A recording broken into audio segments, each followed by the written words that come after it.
Hello students, how are you doing? Hope you all are doing really great, and I'm here with the new chapter. As you can see, that is the chapter number 6, tissues. ठीक है, तो अब हम tissues पे काम करेंगे. ठीक है, यानी कि इसकी डिटेल्स को हम समझेंगे. तो क्या हैं टिश्यूज़? ठीक है, तो देखो बेटा, यहाँ पे हम प्लांट टिश्यू, एनिमल टिश्यू दोनों की बात करेंगे, लेकिन उससे पहले हम समझेंगे टिश्यूज़ क्या हैं. देखो, आपके कोर्स में बहुत आराम से प्रोग्रेशन दिया है. सबसे पहले आपको समझाया सेल्स क्या हैं. ठीक है, cells are the fundamental unit of life. ठीक है, और एक जो लिविंग ऑर्गेनिज्म है वो बेसिकली सेल्स से बने होते हैं. तो वो हमने सीख लिया है सेल्स के चैप्टर में.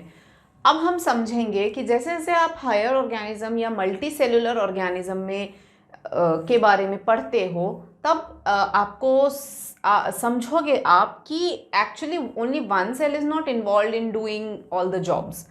बहुत सारे सेल्स हैं, तो फिर क्या है, डिपार्टमेंट्स बन गए हैं, यूँ समझ लो. और there occurs a division of labour. तो उन डिपार्टमेंट्स को हम, मतलब कि एक्चुअली बच्चों, टिश्यूज़ का डेफिनेशन अगर मैं लिखूं, मैं आपको समझाती हूँ क्या बोलना चाह रही हूँ मैं. The tissues are, they are the group of similar cells performing a particular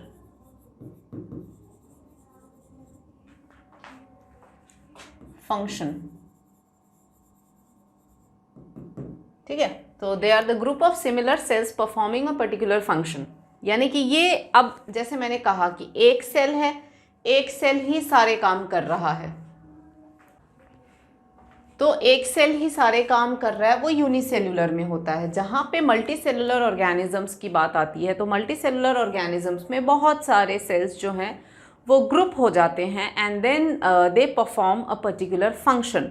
ठीक है, तो कुल मिला के हम जब टिश्यूज़ की बात करते हैं तो they are that group of cells only, जो ग्रुप होके एक पर्टिकुलर फंक्शन को परफॉर्म करते हैं. ठीक है, तो यहाँ पे हमें सबसे अच्छा जो चीज़ देखने मिलता है वो देखने मिलता है division of labour. Division of labour का मतलब है कि हर काम का एक पर्टिकुलर डिपार्टमेंट बन गया है. हर चीज़ जो है वो अलग अलग सेल्स या टिश्यूज़ मिलके करते हैं. सेल्स का ही ग्रुप को टिश्यूज़ बोलते हैं. तो सिमिलर सेल ग्रुप हो गए और एक फंक्शन का काम देख रहे हैं, तो वो टिश्यूज़ कहलाए. सिंपल, ज़्यादा दिमाग लगाना ही नहीं है. ठीक है, अब जैसे डाइजेशन का काम करना है, तो डाइजेस्टिव, जितने भी डाइजेस्टिव सेल्स होंगे वो ग्रुप हो जाएंगे, और वो डाइजेस्टिव सेल्स जो हैं वो फंक्शन करेंगे. ठीक है, तो जैसे ब्लड फ्लो है, तो ब्लड जैसे फ्लो होएगा तो सर्कुलेशन से रिलेटेड जो भी सेल्स इन्वॉल्व हैं वो सब मिलके सर्कुलेशन करेंगे. ऐसे करके जितने भी सिस्टम्स हैं हमारी बॉडी में, उन सब में एक particular type of similar sales involve है. जैसे मैसेज कंडक्शन के लिए आपने सेल्स न्यूरॉन पढ़ा है, तो neurons they are involve in conduction of messages, है ना. तो हर तरह के फंक्शन के लिए हर तरह के इंडिविजुअल सेल्स हैं, और एक सेल से पूरा सिस्टम नहीं चल सकता है. सेल्स बहुत सारे हैं सिमिलर वाले. जब वो ग्रुप होके उस पूरे एक फंक्शन को टेक केयर करते हैं, then they are known as tissues. ठीक है, तो हम उसी की बात कर रहे हैं, and this is division of labour. इनमें बहुत अच्छे से देखने मिलता है, क्योंकि काम बट गया है ना. हर एक फंक्शन के लिए पर्टिकुलर टिश्यू डिसाइडेड होता है. फाइन बच्चों,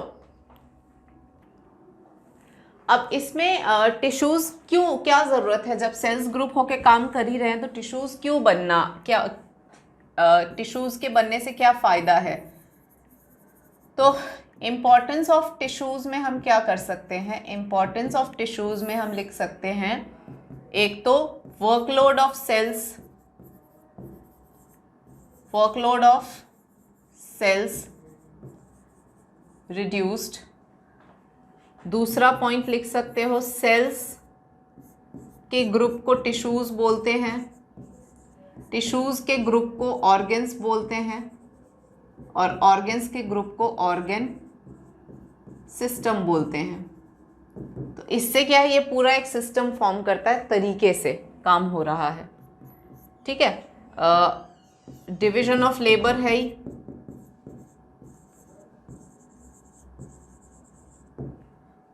overall better survival and healthy organism.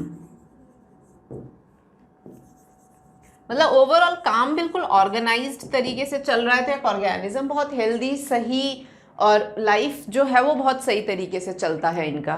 तो ये है टिश्यूज़ का introduction.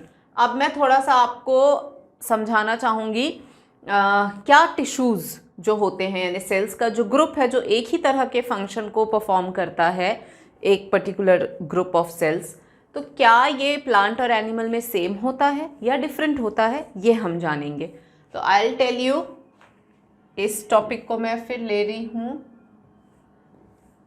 I will tell you plant tissue और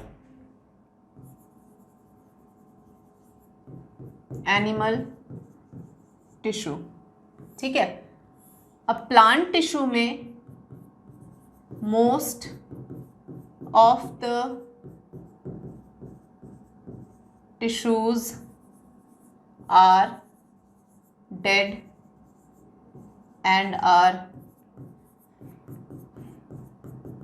supportive in nature। यहाँ पे मोस्ट ऑफ द सेल्स जो होते हैं ना, टिश्यूज जो होते हैं प्लांट के अंदर, वो डेड सेल्स होते हैं। ठीक है, उनमें मेटाबॉलिज्म नहीं होता है, तो डेड है वो। लेकिन एनिमल टिश्यू में ऐसा नहीं होता। एनिमल टिश्यू में लाइव सेल्स होते हैं, प्रॉपर मेटाबॉलिज्म चलता है, तो सिर्फ सपोर्ट के लिए नहीं है। ठीक है, इसको थोड़ा ब्राइट कलर देते हैं, पॉइंट्स येलो दिख रहा है ना अब अच्छे से, बिल्कुल। इसको भी थोड़ा ब्राइट कर देते हैं, इसको भी कर दे, लेट्स डू इट। तो आपको क्या आसानी से दिख रहा होगा, है ना। ओके, एरो ही नहीं बना ढंग का, छोड़ो। देन नेक्स्ट पॉइंट लेते हैं, localised growth. Localised growth, but growth found throughout life. Plants में क्या होता है, ग्रोथ जो होती है ना वो पूरी लाइफ चलती है, ग्रोथ रुकता ही नहीं है, लेकिन लोकलाइज्ड है। एक सर्टन पॉइंट्स हैं प्लांट में जहाँ पर कि ग्रोथ जो है वो पॉसिबल है, उनके अलावा अगर आप ग्रोथ ढूंढोगे तो फिर पॉसिबल नहीं है, फिर नहीं मिलेगा। ठीक है, so growth found throughout life. Animals में क्या है, ब्राइट कलर से, यार इसका इतना स्पेस वेस्ट हो रहा है ना, कोई बात नहीं। इसमें क्या है, लिमिटेड ग्रोथ।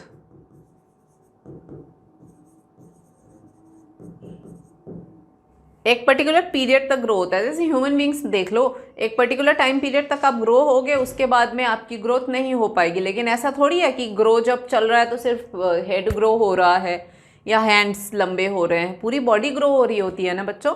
तो हमारे में limited growth, has an limited growth, but all body parts grow.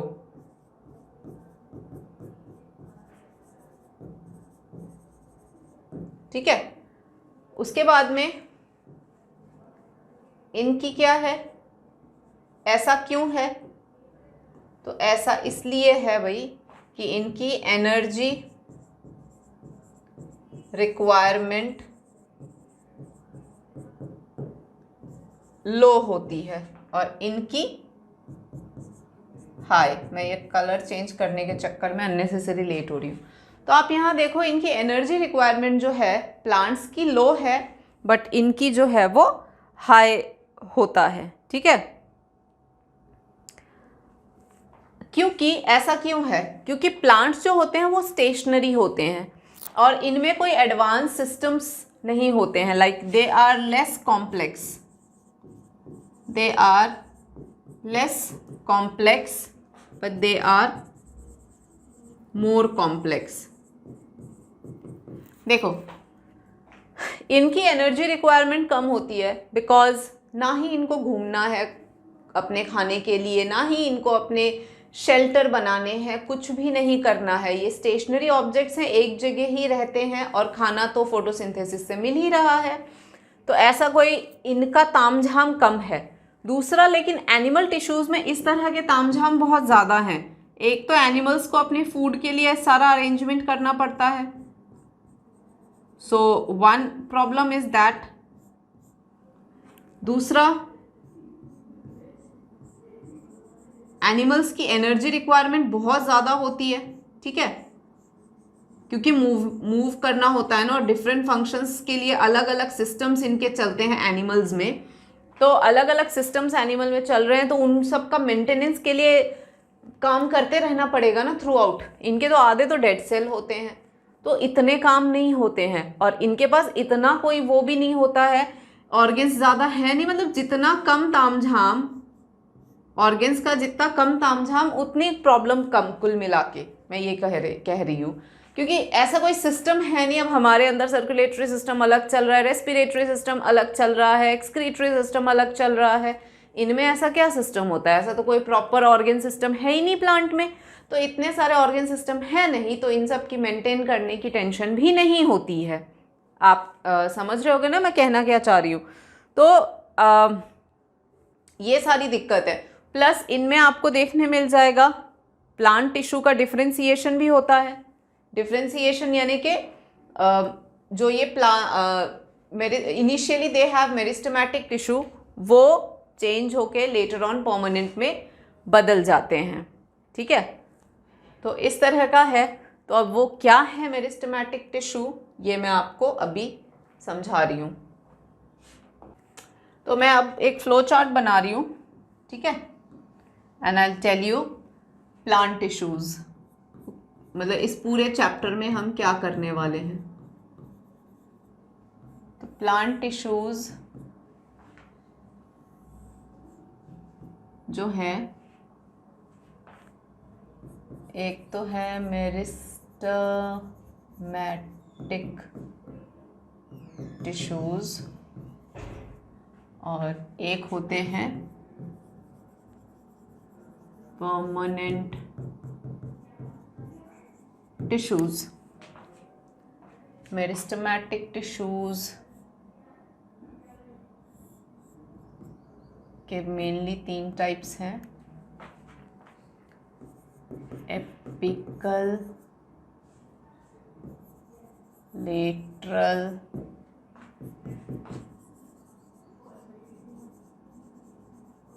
intercalary.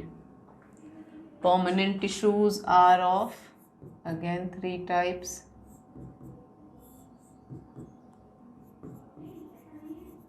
parenchyma, collenchyma, sclerenchyma.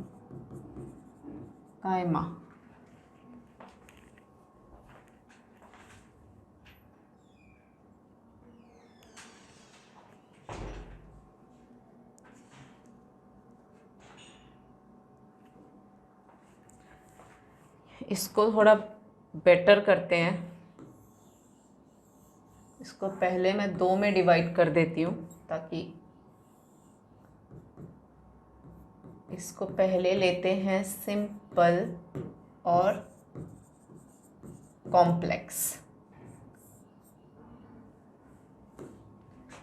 Simple के 3 टाइप्स कर लेते हैं। यहाँ पे आ जाएंगे पेरेनकाइमा, कॉलेनकाइमा और स्क्लेरेनकाइमा। ये यहाँ पे ये कंटिन्यूशन में है। इसको मैं कलर चेंज करके लिख रही हूँ, कॉम्प्लेक्स वाले को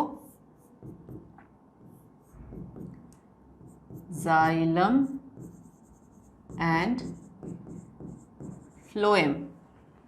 जाइलम के फर्दर पार्ट्स में लिख रही हूँ बच्चों, मतलब xylem is made up of, मैं बस डॉट्स बना रही हूँ, दोनों के नीचे दोनों का लिख रही हूँ। If you want what I will do this colour for phloem. Phloem इस कलर से लिख देते हैं ताकि कलर डिफरेंस रहे, ठीक है। तो जाइलम इज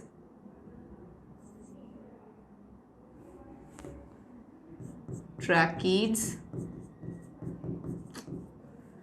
यहाँ पे आ नहीं रहा है,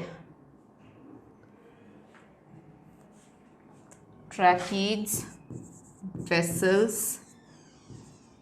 xylem parenchyma xylem fibres. Phloem इन ग्रीन कलर नोट कर सकते हो आप। Sieve tubes, companion cells, phloem parenchyma and phloem fibers।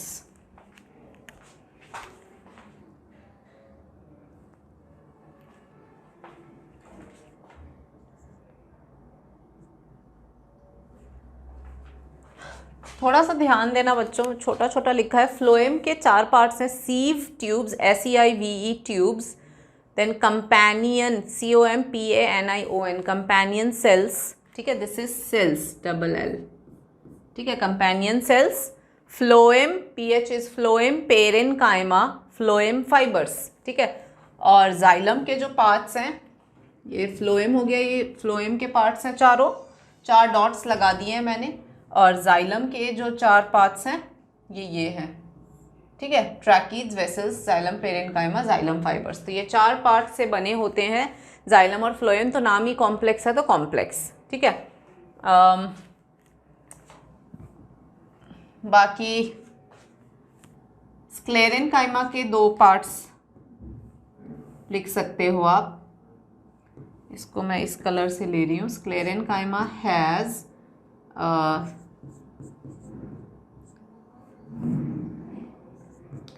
स्क्लेरीड्स and fibres. ये स्क्लेरेन्काइमा के 2 टाइप्स हो गए, ठीक है। और इसमें भी हम वैसे पढ़ते हैं 2 मॉडिफिकेशन, एक है क्लोरेन्काइमा और एक है एरेन्काइमा। फाइन, तो ये स्क्लेरेन्काइमा और पेरेन्काइमा, कॉलेन्काइमा के नहीं है, ठीक है।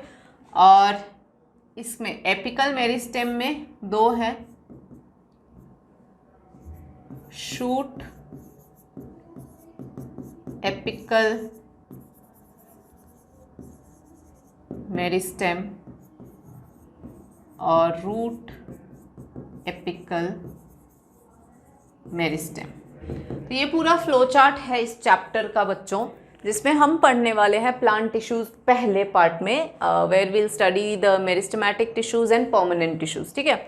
मेरिस्टेमेटिक टिश्यूज के फर्दर 3 टाइप्स हैं, एपिकल, लेटरल और इंटरकैलरी।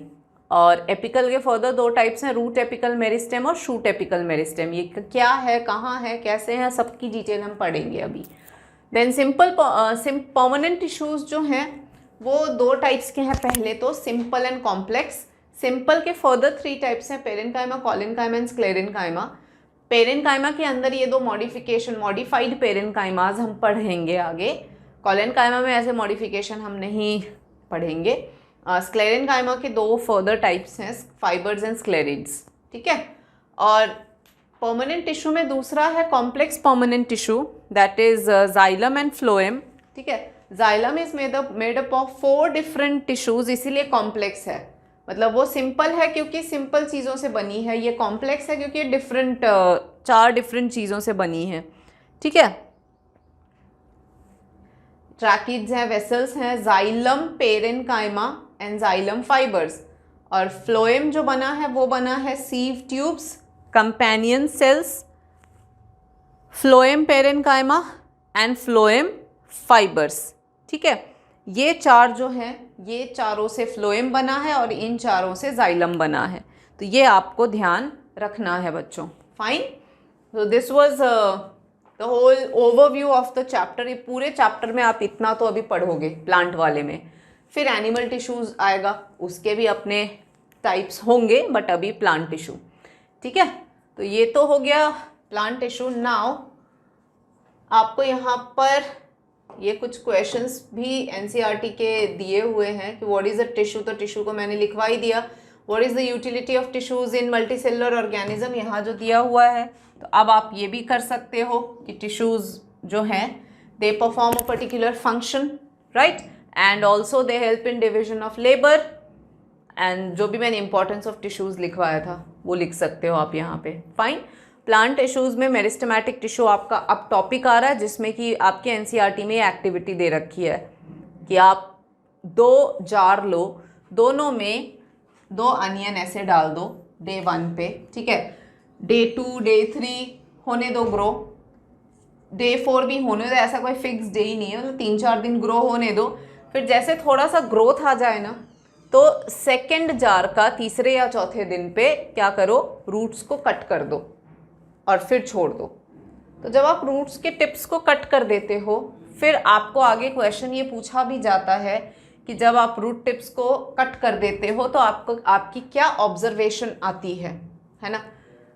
तो देखो, जब हम रूट टिप्स को कट कर देते हैं तो ये जार 1 का लॉन्गर, इसका रूट ऑब्वियसली लॉन्गर हो जाएगा इसका, क्योंकि आपने कट कर दिया है तो इसके रूट्स जो होंगे वो शॉर्टर होंगे।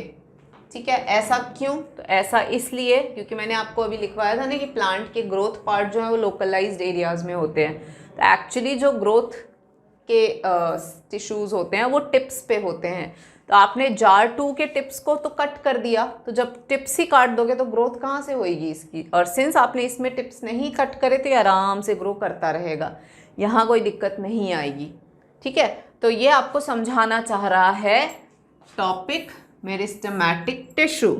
ठीक है, तो हम आ जाते हैं हमारे टॉपिक पे जो है मेरिस्टेमेटिक टिश्यूज। ये जो टिश्यूज होते हैं ना, they are actively dividing tissues, बहुत ज़्यादा जल्दी जल्दी डिवाइड होने वाले टिश्यूज होते हैं ये। ठीक है, they have dense cytoplasm and nuclei. The vacuoles are absent. ये इसके फीचर्स हैं। ओके, सेल ऑर्गेनल्स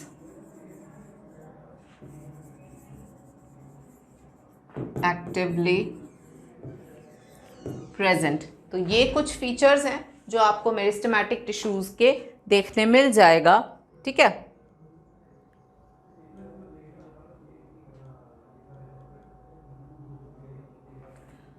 तो ये कुछ cell organelles are actively present, यानी कि मैं प्रोमिनेंट बोलना चाह रही हूँ, बहुत सारा प्रेजेंट होता है। नो इंटर सेल्यूलर स्पेसेस,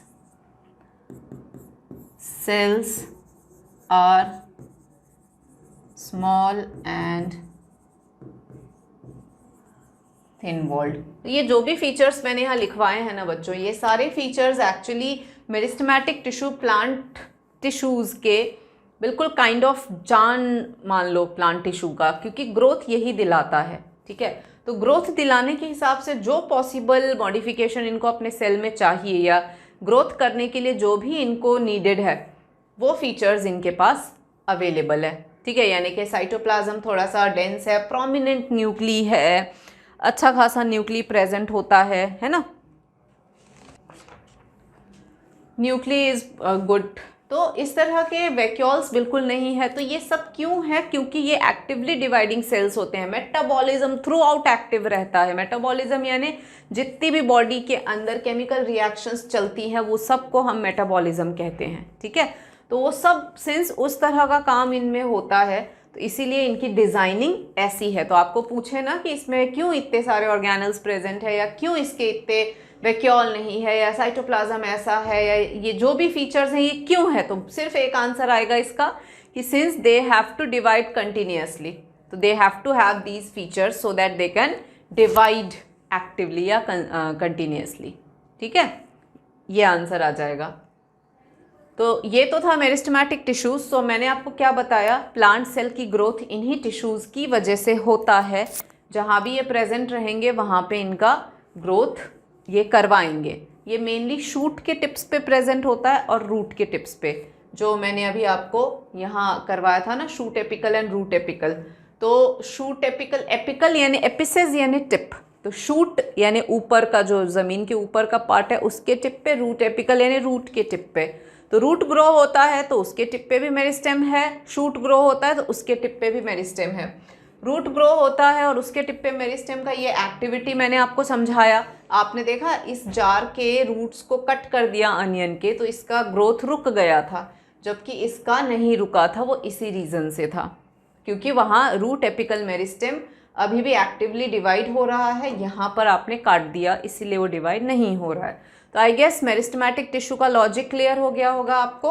अब आप इस डायग्राम के थ्रू थोड़ा सा समझो कि एपिकल मेरिस्टेम कहाँ कहाँ प्रेजेंट होता है। रूट एपिकल तो मैंने बता ही दिया आपको। अब ये शूट एपिकल मेरिस्टेम जो है वो इनकी ये लोकेशंस हैं। तो ये तो बिल्कुल टिप्स पे एपिकल मेरिस्टेम आ गया क्योंकि ये शूट ऊपर जा रहा है, ठीक है। लेटरल मेरिस्टेम जो हो गया ये क्या है, सेकेंडरी इन ऑरिजिन होता है। सेकेंडरी का मतलब देखो प्लांट में ना दो तरह का ग्रोथ होता है। एक ग्रोथ कहलाता है प्लांट में, मतलब कि प्लांट में दो तरह के ग्रोथ होते हैं। एक होता है प्राइमरी ग्रोथ और एक होता है सेकेंडरी ग्रोथ, ठीक है। तो प्राइमरी ग्रोथ में क्या होता है कि वो बेसिक बॉडी जो होती है ना प्लांट की वो बनती है प्राइमरी ग्रोथ में, जो कि काम में आता है उस दौरान ये एपिकल और इंटरकैलरी। इंटरकैलरी वो जो एपिकल जब ग्रो होता जाता है ना तो पीछे से जो छूट जाता है लीफ के बेसिस पे होते हैं। Intercalary they are present at leaf base, ठीक है। तो इंटरकैलरी मेरिस्टेम लीफ बेस देख रहे हो यहाँ पर, और ये फिर ब्रांच या लीफ आगे बनेगा। तो जैसे जैसे जैसे वो बड़ा होता जाता है पीछे नोड्स पे मेरिस्टेम क्लस्टर छूटता चला जाता है, वो इंटरकैलरी होता है जो फ्यूचर के लीफ वगैरह या लीफ का बेस वो डेवलप करते हैं। तो वो साइडवेज डेवलपमेंट इंटरकैलरी देख रहे हैं, हाइट जो है वो एपिकल ला रहा है। तो ये दोनों प्राइमरी ग्रोथ करा रहे हैं और रूट एपिकल मेरिस्टेम रूट की ग्रोथ नीचे की तरफ। तो प्लांट का जो एक बेसिक ग्रोथ है वो ये तीनों मिल के करवाते हैं, और वो बेसिक ग्रोथ है primary growth. Basic growth where the plant parts are developed, ठीक है। वो बेसिक ग्रोथ जिसमें प्लांट पार्ट्स डेवलप होते हैं। उसके बाद में देयर इज सेकेंडरी ग्रोथ। ये आपने से पेड़ों को देखा होगा ना, पेड़ों को जब देखते हैं found only in dicots,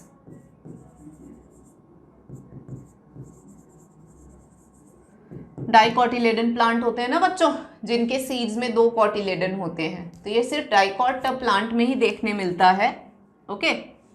found only in dicots and are used and are responsible for the increase in girth of plant. Girth का मतलब यहाँ होता है विड्थ, यानी कि आपने पेड़ों को देखा होगा ना, पेड़ में क्या होता है, बेसिक जो एक कोई भी पेड़ जब बन रहा होता है तो एक बेसिक बॉडी डिज़ाइन आ गया है ना, एक हाइट ले ली, सब कुछ ले लिया, वो आ जाता है प्राइमरी ग्रोथ से, ठीक है। अब एक बार प्राइमरी ग्रोथ हो जाने के बाद में, उसके बाद में सेकेंडरी ग्रोथ होता है, उसमें सिर्फ वो विड्थ इंक्रीमेंट, वो जो वुड बनने का काम होता है ना, वो सेकेंडरी ग्रोथ है, तो वो करवाता है ये लेटरल मेरिस्टेम, ये यू ग्रो होता है। तो लेटरल का काम अर्ली लाइफ में नहीं है, लेटरल का काम कब आएगा, जब वो एक नॉर्मल पेड़ बन चुका है बेसिक वाला, अब वो एज हो रहा है, वुडी में कन्वर्ट हो रहा है, तो जब वो वुडी बनता है ना तो थोड़ा हाइट विड्थ भी इंक्रीज होता है, तो वो जब हो रहा होता है ना उसको हम सेकेंडरी ग्रोथ कहते हैं। तो लेटरल वाले का काम तो तब होता है व्हेन जब वो विड्थ इंक्रीमेंट ले रहा होता है प्लांट, लेकिन जो बेसिक बॉडी डिज़ाइन है वो apical, intercalary and root apical meristem, ये इसको प्राइमरी ग्रोथ देता है, ठीक है। तो this is how meristem helps the plant to divide and grow in size, okay. तो इसी को हम मेरिस्टेमेटिक टिश्यूज बोलते हैं, ये हमेशा प्लांट को डिवाइड करा करा के ग्रोथ प्रोवाइड कराता है, या जो भी वर्न आउट टिश्यूज है, कुछ भी नया बनाना है तो मेरिस्टेमेटिक टिश्यू, लेकिन हमेशा ये डिवाइडिंग मोड में नहीं रहते। जब इनका काम खत्म हो जाता है तो ये चुपचाप से शांत होके अपनी एक्टिविटी चेंज भी करते हैं। तो ये कैसे क्या होता है ये मैं आपको बताऊंगी अगले लेक्चर में। तब तक के लिए आप ये बेसिक्स को समझो और मेरा इंतज़ार करो अगले लेक्चर के लिए। So I will meet you in the next lecture. Thank you.